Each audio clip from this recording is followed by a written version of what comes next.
there are several other trips that he undertook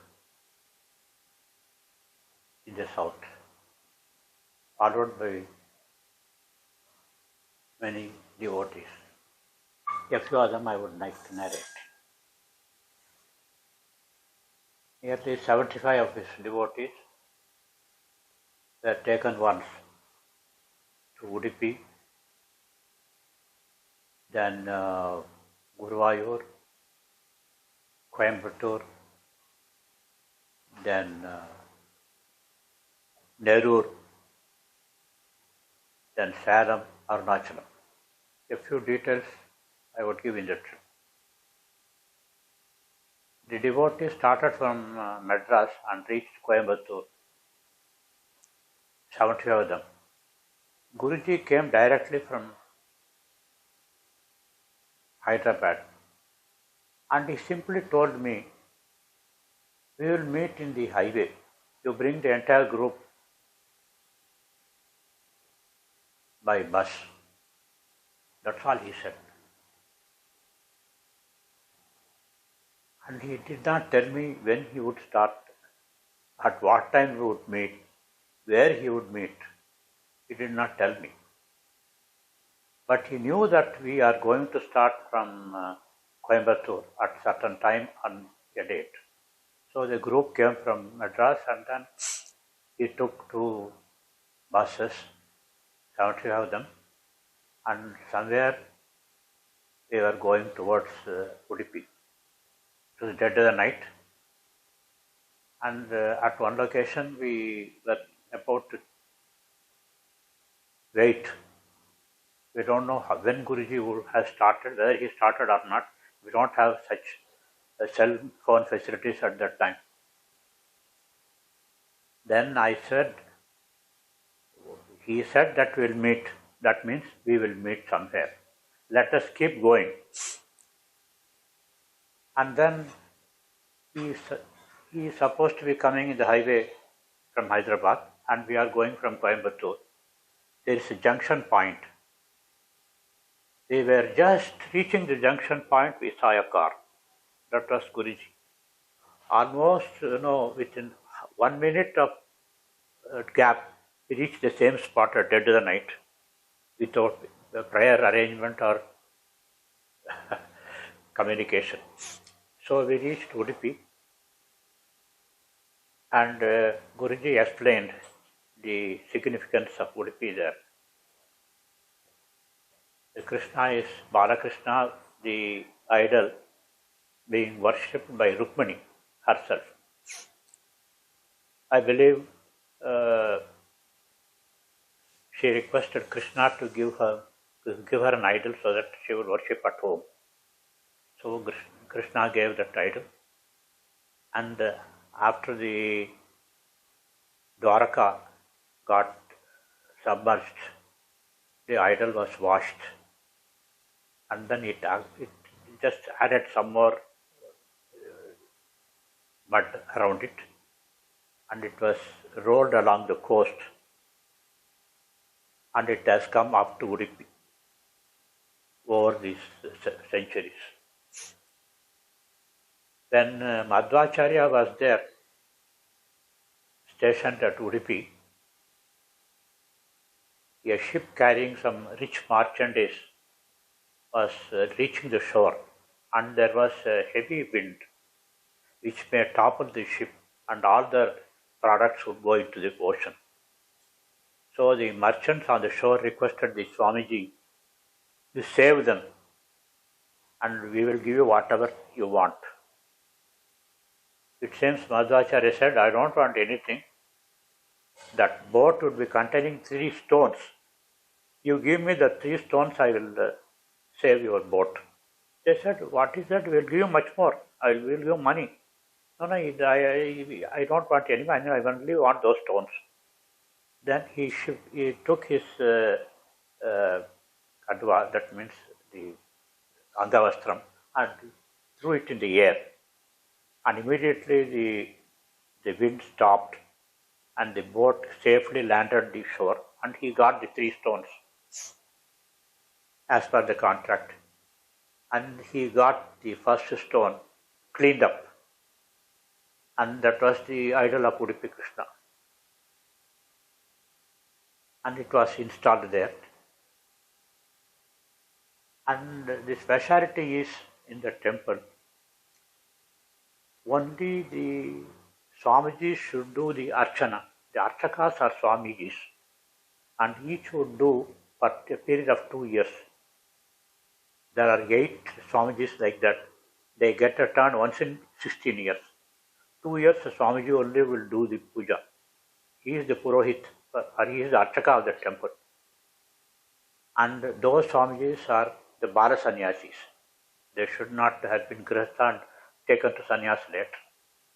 And one Swamiji is leaving and handing over to the other Swamiji, for the next 2 years, all the requirements of provisions, even firewood, should be collected and handed over. That Swamiji should have no other job except to go to Krishna temple and then do the pujari job. No other job he should do. He should not go out. He should daily go there and do the morning puja, afternoon puja, evening puja. Only job he does is that puja. That was the system that is being followed there. Apart from the Krishna temple there, you have Chandramaulishwara temple and Ananteshwara temple. Those Shiva temples are there. They are also being worshipped equally. And that's the importance of Udupi. After Udupi, we came to Guruvayur. There is Krishna temple, we worshipped. Then came to Coimbatore, that's my place. At Coimbatore, there is nothing big to see except a temple which is about 5 miles from Coimbatore, located at a place called Perur. Then we were all there, and then I took the liberty. It's my place, isn't it? I am supposed to organize everything. I fixed up the time and all that for to go to Perur. And then came to Guruji and then told him, look, sir, we are going to Perur. And he said, why? Then I fixed a trip. I said, did you ask me? Ask. Then I didn't ask, I am sorry, sir, but this is a very important place, sir.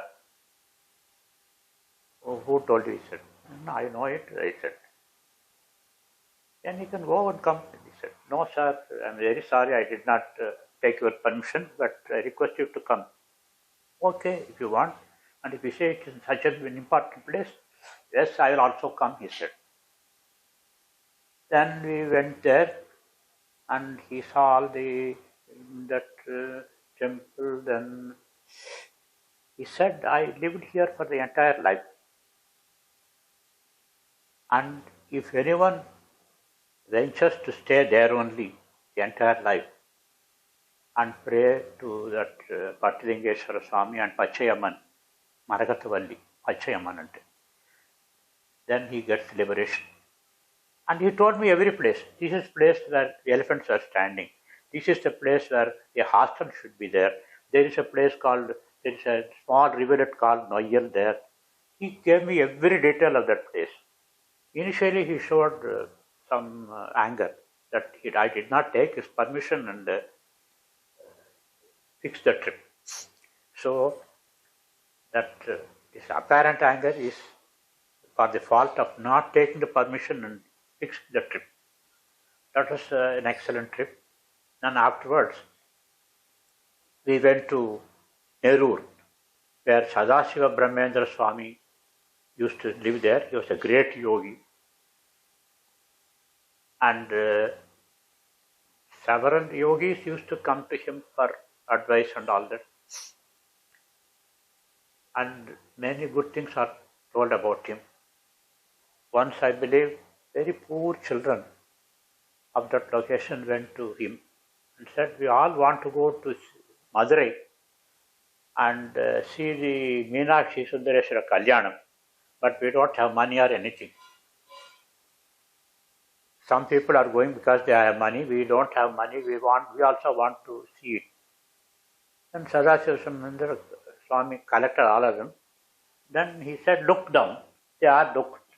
And Then they went to Madurai and they had totally participated in the function there, and then they returned back to that place. That's a kind of experience he gave them, almost. That much of capability he had. So after Nerur, we went to Salem. It was night about 2 o'clock or so. Somebody had prepared our dinner and was ready to serve. But all our devotees wanted to go and sleep. Guruji was furious. See, somebody has been waiting for you since the evening after preparing everything, and you should have no business to refuse. Go and eat, he said. And then unwillingly at 2:30 a.m., everybody had their dinner. So Guruji is very sensitive to others' feelings. That's what I want to tell you. Then after night halt, we went to Arunachalam, and then we had the darshan of Arunachaleshwara, then did Giri Pradashanam, and then also visited Ramanashram. There, an interesting thing happened that I want to tell you.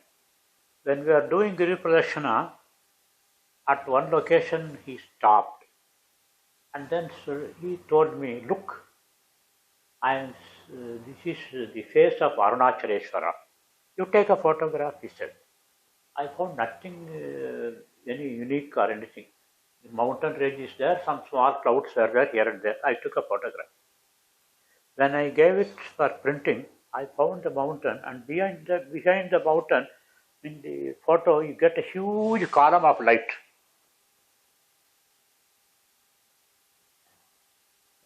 So that's a very interesting thing, that what you got in the photograph, you are not able to see with the human eye. This has not happened now. When we came to know about Guruji, we thought that we should take a photograph of him. And we are so, not say, we are somewhat, immature, if not arrogant. We didn't take his permission. He brought a photographer and simply said, "Take his photograph." He took a photograph and went away. Then he just came to us. The whole road got spoiled, sir. It looked as though I took a photograph of sun. So the whole thing got, the exposure, such overexposure, I couldn't get anything. There was a marriage function that I have taken all photographs, everything is gone now. So what has happened, I don't know, we told to Guruji. Then he said, "Look, should have told me that you are taking my photograph, then I would have disciplined myself and stayed within my body limits. You see, you have samskaras. You are seeing me as a human being, but the camera is purer than you, it doesn't have any samskaras. It sees the truth. The truth is I am the Tejas. It has caught the Tejas. So the whole road got spoiled. So, but you are seeing me, you have samskaras, you think I am a human being, I am only 5 feet 2 inches tall and all that. I am so. But if you don't have samskaras, you would also see me as the camera saw it," he said. So then we took his permission and they took another photograph. That photograph is very famous. That's the first ever photograph taken. And he is looking so young, almost like 30 years old, when he was already 50 years old. So what I come to say is, what you see in the camera is nearer to the truth than what you see with your human eyes. That's the point. So we did the Kiripadakshanam and then returned to our respective places. This is one trip with some 75. Again, another trip he took with about, I think, 2 bus loads, where we went again to Madurai, then Rameshwaram, Kanyakumari, Suchindram, and then Tiruchendur and all such places. Trivandrum also in that trip. So he gave significances of all those places. And Madurai is a place where he loves. Quite many trips we have gone there. And probably that's because he had his ashram once at that time. And then he explained to us about the significance of Padmanabha Swami at Trivandrum. You would see that posture of God, of Vishnu, lying down and keeping his hand on Sivalinga. That form Guruji very much likes it. Vishnu as such is supposed to take care of the world, give its protection, all its requirements. But on his own, he is always meditating on his origin, which is Sadashiva. If you worship Vishnu, who is not meditating on Sadashiva, he gives you all richness. He gives you all material prosperity. Otherwise, he washes your sins and then you go through all sorts of difficulties. You are cleaned and then you get redeemed. But if you meditate on Vishnu, who is in touch with the Sivalinga, without any trouble, smoothly you reach the same location where what he is seeking. So, you should be careful to choose the form you worship, especially with respect to gods. Take the example of Ramadas, take the example of Tyagaraja Swami.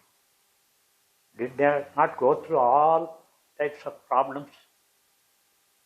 They have not worshipped the one who is meditating on his origin. They worshipped only Vishnu or only Rama or only Krishna. So what they do, they wash your sins, wash your karma. You are clean and you are redeemed. They give the darshan at the last moment and then you get redeemed. But when you want to keep nice and then be safe, comfortable, but still want to get the redemption, Guru is one source. Another source is you can take a divine source, but the divine source should be meditating on its origin. That's the speciality. So this was explained to us in Trivandrum, in the Padmanabha Swami temple. And then there was one king, the Swati Tirunad. He was a great composer, a scholar in music, both Carnatic as Hindustani music. And I will tell you more about it on talk of Sangeeta Yatra. He was talking about him also. There is also a film on Swati Tirunad.